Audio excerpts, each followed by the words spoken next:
Dili kay ko naka-decide, ma'am. The moment I graduated my elementary, Why? pag grade 6 na ko, As niingon jud in? ko nga I will study electrical engineering sa CMU. If it's not CMU and it's not electrical engineering, I will not study at all. Nag-ana jud ko sa ako ang self, ma'am. I even Why?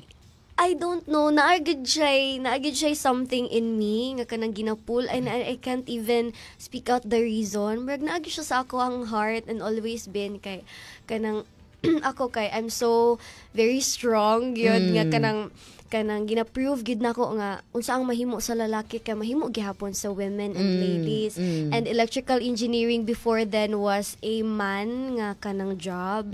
So gusto gid nako i-prove nga pwede gapon ma-electrical engineering ang mga babae, balag ka ng gagmay, cute, ka na may ana. Pwede gihapon siya sa mga man's job. Nga nakita ko ang goal, gin ma'am. And back then, I was really fond of math. Was my favorite subject. Opo. Pero karon kay murag, hala. So, nakaingon na ka nga, nagmahay na ko. Sure. Pero bitaw, nganong iipod? Tungod lagi kay... Opo, kay, na-influence po tingali ko sa akong parents. Kay back then, katong mga grade 4 ko, gusto ko maging teacher. Okay. Kanang into music man ko, and I want to teach kids pod ko sa ako ang mga kanang skills and talents. And ningon din si mama nga dili ka mag-teacher kay kapoy man. Kanang from school back to school ra gihapon after.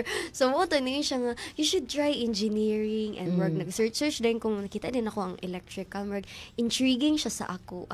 And so far I'm loving my course man din po even though it's really challenging and there are a lot of kanang disappointment pero the longer kay kanang I'm really loving the art of EE po. Oh, especially nga na naka sa third year, murag there's no Turning back. Turning back. Yes po. Diba?